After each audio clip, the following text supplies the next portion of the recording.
मनाली है। यहाँ हमारे घर में प्रोग्राम चल रहा है आज़ादी के जश्न का। तो भाइयों और बहनों आप देख सकते हैं जनतागढ़ में हाजिर है। रोज़ैन ने झंडियाँ लगाई हैं सारी। तो गाइस कल यहाँ शाम 5 बजे उर्स मुबारक। चाय में चीनी कितनी लोग हैं यू बस फिल्मन में हो गए, हमारे यहाँ तो जैसी बने वैसी गटकनी पड़े। अस्सलाम वालेकुम, कैसे हैं आप सब, इंडिया एंड पाकिस्तान। तो आज सुबह सुबह रोज़ैन को जाना है स्कूल। तो मैंने रोज़ैन को लंच में देनी थी मैगी, बट जब मैं उठी और मैंने खोला फ्रिज तो मैंने देखा ये क्या, इसमें तो पिज़्ज़ा रखा हुआ है। तो फंसी रात में पिज़्ज़ा लेके आ गए थे क्योंकि उन्हें पता है कि रोज़ैन को पिज़्ज़ा बहुत ज़्यादा पसंद है। और पिज़्ज़ा मैंने फिर रोज़ैन को माइक्रोवेव में गर्म करके लंच बॉक्स में पैक कर दिया। तो आज रोज़ैन को जाना है स्कूल, फर्स्ट डे है क्योंकि स्कूल खुला ही इनका 7 तारीख से। तो पहले से रोज़ैन का हाथ काफ़ी बेहतर है, इसलिए मैंने सोचा कि आज रोज़ैन को स्कूल भेज देते हैं क्योंकि काम काफ़ी हो चुका था। रोज़ैन ने अपने स्कूल के बच्चे से पूछा था तो उसने बताया कि हाँ काम तो डेली हो रहा है। फिर भी मैंने रोज़ैन की 2 दिन की छुट्टी ली हुई थी और ये लोग चले गए अल्लाह हाफिज़ करके। उसके बाद मैंने देखा तो स्ट्रीट लाइट ऑन थी, जो कि हमेशा आप जानते हैं जब मेरा रूटीन रोज़ैन को भेजने के लिए होता है तो मैं हमेशा स्ट्रीट लाइट ऑफ करती हूँ जाके। तो सुबह हो चुकी है, अब लाइट का कोई काम नहीं है, तो मैंने जाके सबसे पहले लाइट को ऑफ किया। फिर मैं अपने पौधों के ऊपर नज़र डालती हूँ। मेरे पौधे अभी उनको चाहिए पहली खुराक पानी की, तो मैंने सबसे पहले उनमें आके पानी दिया क्योंकि सुबह उठ के मुझे ऐसा लगता है जब मैं वहाँ से गुजरती हूँ, क्योंकि ये लिविंग थिंग्स हैं, तो मुझे ऐसा लगता है मेरे पौधे मुझसे बात करते हैं। जब मैं गुजरती हूँ तो वो मुझे ऐसा फील होता है कि जैसे कह रहे हो कि मेरा खाना कहाँ है, क्योंकि चिड़िया, परिंदे, पेड़ पौधे, कुदरत की जितनी चीज़ें हैं वो फजर में ही उठ जाती हैं। तो मैं सबसे पहले मैंने इन्हें पानी दिया और पानी देने के बाद मैं इनके ऊपर ही पाइप छोड़ के चली गई अंदर, क्योंकि पाइप जो है ना इसमें काफ़ी पानी रह जाता है। फिर उसको मैं अगर अंदर ले जाऊँ तो वो निकलता ही रहता है पानी। तो काफ़ी दे दिया। वैसे मेरे जो लेमन ग्रास का पौधा आपको दिख रहा है उसको ज़्यादा पानी की ज़रूरत नहीं होती, बट आज उसमें सबसे ज़्यादा पानी चला गया।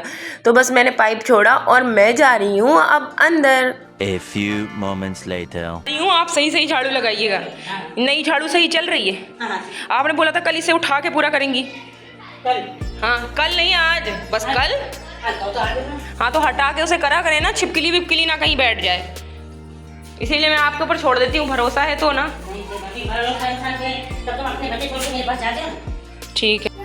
तो आज मैंने सोचा कि मैं अपने गमलों की सफाई करवा दूं, क्योंकि काफ़ी दिनों अगर सफाई ना करवाओ तो पेड़ों के जो नीचे मिट्टियाँ होती है उसमें जाल सा आ जाता है। स्पेशली कराची में तो दीमक भी लगनी शुरू हो जाती है। और ये देखें आप ज़रा, मेरे पास पौधे ही कितने बचे हैं, लोग चोरी करके ले जाते हैं। उसके बावजूद इतना लोगों के दिलों में पता नहीं क्या चलता है कि एलोवेरा की 10 पत्तियाँ कम से कम तोड़ के यहीं रख गए। अरे ले जाओ, अगर तुम्हें काम नहीं है तो तुम यहाँ रख के क्यों चले गए। दिल जलाने के लिए ना यहीं छोड़ के चले जाते हैं।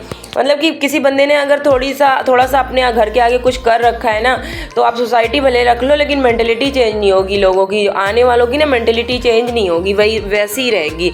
खुद तो कुछ करेंगे नहीं, दूसरों के पौधे भी आबाद नहीं होने देते, ये वाला मसला होता है। तो मैं इनसे सारे चीज़ें उतरवा रही थी। मैंने कहा चलो नीचे उतार के रख के ना सफाई करके अच्छे से, और सारे फिर मेरे गमले सही से फिर से वैसे ही कर देना। तो पता है नीचे मिट्टी कुछ पड़ी थी तो उसमें नीचे कुछ प्लांट्स जो है ना अपने आप ही नीचे मिट्टियों में उगाए थे, तो मुझे बड़ी खुशी हुई देख के उनको। फिर मैंने गमले में अलग सेट करवा दिया और सारी चीज़ें मैंने सेटिंग इससे सही से करवा ली। ये बच्चा अक्सर आया करता है ना, तो बैठा होता है दरवाजे पे कि कोई काम हो तो करवा लें। तो जैसे अक्सर हमेशा मेरे पास इंडिया में भी बहुत से ऐसे वर्कर होते थे काम करने वाले कि मेरा कदम बाहर निकला नहीं और मेरे काम हो जाते थे, ठीक उसी तरह मैंने पाकिस्तान में भी एक माहौल बना लिया है। तो यहाँ मैंने आज बिरयानी बनानी थी, तो मैंने सोचा मैं आज खाना ना जल्दी ही बना लिया करूँगी, क्योंकि मैं शाम में अक्सर उलझन सी होती रहती है, इतना सन्नाटा बढ़ता है। असर और मगरिब के बीच का जो वक्त होता है उसमें बड़ा दिल घटता है, मेरा दिल ऐसे लगता है जैसे डूब रहा हो उसमें। तो मुझे बहुत ज़्यादा ही सफोकेशन सी महसूस होती है उस वक्त में। तो वो वक्त जो है ना थोड़ा ये होना चाहिए कि इबादत में गुजर जाना चाहिए। तो मैंने सोचा मैं खाना अब जल्दी बना लूँगी, तो बस मैंने खाना तैयार कर लिया था। मैंने यहाँ पे चिकन भून रही थी, मैं दही लहसुन अदरक मिर्चा विर्चा डाल के जो उसके प्रोसेस होते हैं वो कंप्लीट कर रही थी। मैंने मायरा को सुला दिया था क्योंकि मायरा को सोने का टाइम था, लेकिन मायरा बीच में ही उठ जाती है, हमेशा ऐसा होता ही रहता है, बड़ी हो गई है फिर भी। तो उसको फिर से मैंने दोबारा सुलाया और उसके बाद अपने खाने का पूरा काम जो था वो कंप्लीट किया और नहा के फिर मैं अब नमाज के टाइम पे आ गई। तो गाइस मैं नहा के आ चुकी। मैंने सोचा थोड़ी सी सेवई निकाल के खा लेते हैं, मज़ा आए, थोड़ा सा मीठा मुँह हो जाए। और ये दोनों ना, मैं जितनी देर में काम कर रही थी सामने पार्क में चले गए। पार्क भाग गए बच्चे। वो मायरा साहिबा जो है ना झूले पे बैठी हैं, झूला झूल रही हैं। ये मायरा है। तो आज तो मैंने बिल्कुल भी आराम नहीं किया, थोड़ा बहुत अभी बिल्कुल नहा के वापस आई हूँ। तो रोज़ैन को खाना दिया, मैंने थोड़ा मीठा खाया। तो गाइस कुछ समझ नहीं आता, ये फ्रीज नीचे जो होती है उसके पीछे मुझे होश नहीं है शायद, या तो ये होता है कि 24 घंटा लाइट रहती है, इस वजह से इतना बर्फ़ जम रहा है। वरना जो है ना हमारे यहाँ तो 24 घंटे लाइट होती नहीं थी इंडिया में। तो वो लाइट की टाइमिंग बंदी हुई थी, तो फ्रिज चलती 2-3 घंटे, उसके बाद फिर लाइट चली गई। ये वाला सिस्टम था। अब मैं इतना परेशान हूँ कि फ्रीज़र में बर्फ़ जमे तो चलो ठीक है, नीचे की फ्रीज में बर्फ़ जम रहा है और वो पूरी प्लेट कवर हो जाती है बर्फ़ से, उस पर बढ़ती रहती है। फिर उससे क्या हो रहा है कि जालियों पे टच करती है तो उन पे जंग आ रहा है, जब हमारी फ्रिज बिल्कुल न्यू है। तो ये मैंने पीछे जो है क्या कहते हैं वो डिफ्रीज़ फिर अभी किया था, 5 दिन हुआ। 5 दिन के बाद मैं फिर डिफ्रीज़ कर रही हूँ उसे। मैं तो भाई मुझे अजीब सा हो रहा है। किसी को अगर इसके बारे में नॉलेज होगा तो ज़रूर बताएगा कि ये ख़राबी है या फ्रीज़ में भी बर्फ़ जमता है, नीचे प्लेट जो बनी होती है प्लेटों पे बर्फ़ जमते हैं। सारी खाल उखड़ रही है। अब मेरा बच्चा इतना जल गया कि हद है। सब उखड़ेगी बेटा, उसके बाद इसके ऊपर ट्यूब लग के ना तभी जो है ना इसको ये स्किन इसके ऊपर दोबारा आएगी। ये प्रोसेस लंबा ही है। इतना आपने गलत काम किया रोज़ैन, मुझे देख के रोना आ रहा है, ऐसा हाथ की हालत हो गई है। आइंदा से तुमने ये कोई भी काम ऐसा किया ना तुम्हें जूते ही लगेंगे, ये जान लो। पूरा हाथ अपना बेकार कर लिया। सीधा हाथ था, 3 दिन से स्कूल नहीं गए। कल तो जाऊंगा। बच्चा बोला मैंने, रोने को। आप भी मेरी बच्ची हो, मेरा प्यारा बेटा बैठा हुआ है। खाल हाथ में नहीं, भाई की चोट लगी है ना, वही देख रहे थे। खाल हाथ में नहीं आ रही है। ये देखिए कैसी काली हो रही है। ठीक। जानते हैं कि आज़ादी पाकिस्तान की आने वाली है, लेकिन लोगों ने उससे पहले आज़ादी मना ली है। यहाँ हमारे घर में प्रोग्राम चल रहा है आज़ादी के जश्न का। तो भाइयों और बहनों आप देख सकते हैं जनतागढ़ में हाजिर है। यहाँ कोई रंग नहीं आज़ादी का।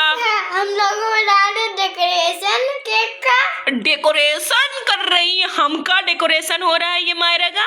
और गाइस आप देख सकते हैं ग्रीन और वाइट होना चाहिए, पर मेरे बच्चे को ये ब्लू कलर पसंद है, इसलिए वो ब्लू कलर की झंडियाँ ला के लगा रहा है।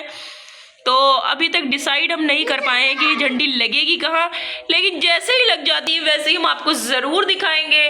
तब तक के लिए बने रहें आप हमारे साथ। यहाँ पे रोज़ैन आपको प्रेजेंट करने जा रहे हैं पाकिस्तान का एक लोकगीत। जल्दी से रोज़ैन सुनाओ नेशनल गीत कोई। रिश्तेदारों को छोड़ के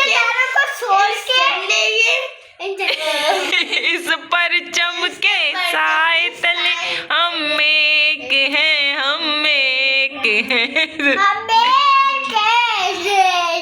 अच्छा, आज़ादी का जश्न है तो जश्न किसी भी रंग में मनाया जा सकता है, ज़रूरी नहीं है वो रंग हरा ही हो। तो यहाँ पे ये लोग झंडियों को उसमें कवर कर रहे हैं और यहाँ पे भांपे की आवाज़ आ रही है बहुत तेज़। कौन बजा रहा है?